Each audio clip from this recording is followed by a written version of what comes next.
There should be some fish in here today. Getting on this other side.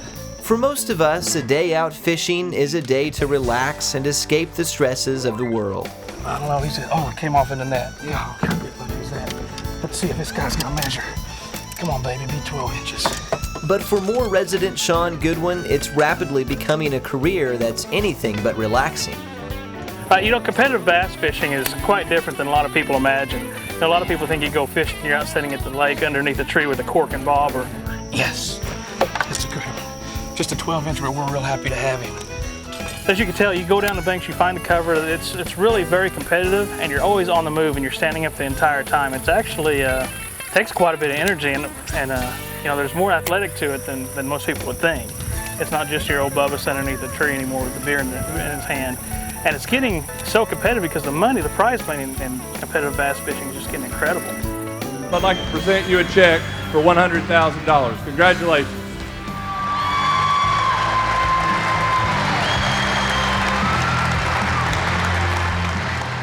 More resident Sean Goodwin is the 2007 Bass Fishing League National Champion. More than 30,000 people from across the nation attempted to qualify. Of those, 45 were chosen to compete over a 3-day period. 11 pounds and 1 ounce, 11-1. Needed 1 pound and 12 ounces to take over the lead. Two so far. Let's see if he's got another one. There is number 3. At the end of those 3 days, the fish were weighed and Sean came out on top. You can only weigh in 5 fish, so your object is to go ahead and catch the 5 biggest fish that you can. There he is. Get to that. That's a good one. Oh, it's a nice fish. Good fish. So as bass fishing, you're fishing these lakes and it can be very tough, and you're fishing for large fish, so you're usually using big baits. And you're not looking for a whole lot of bites, just 5 bites. That's what we're after. That's a black bass.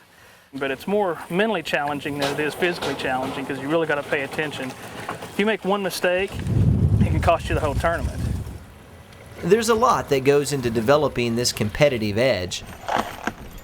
It's one thing, everything in my life is disorganized other than my tackle box. So I know everything where everything's at, it's well organized. These days, technology also plays a role. But a lot of the technology comes in right here. This is a graph. This is made by an Oklahoma company. It's called Lowrance Electronics. This tells me the depth of the water, any kind of cover. If I come over a brush pile, I'll see it, or a rock pile, I can tell. And it tells me the depth, the temperature of the water. But also right here is a map. Right here on Lake Thunderbird, and it's showing me the contours of the lake, the areas, and it's called a GPS unit.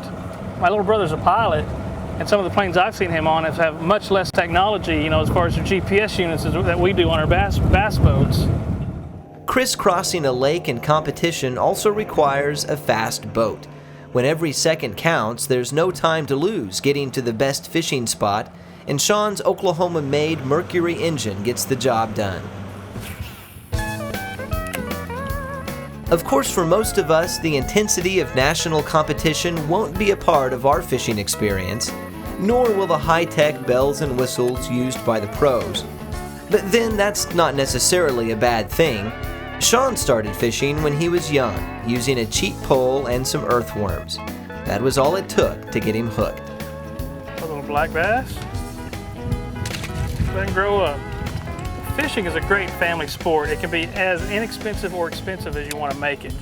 But it's great to get your kids out. You're in the great outdoors out here in the sun, the wind, and away from in front of the television. A great thing about taking kids out, though, they have a great time to catch a few fish. When they love it, they'll really get addicted. It's something that they can, do the rest of their life.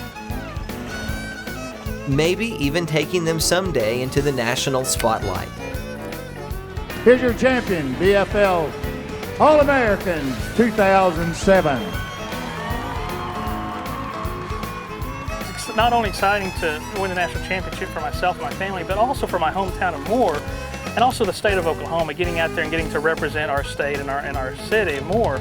I'm very proud of that fact. I'm proud to live in Moore, and I'm glad it's a great city, and I'm proud to be able to represent them out there at the national level and get some exposure for our city.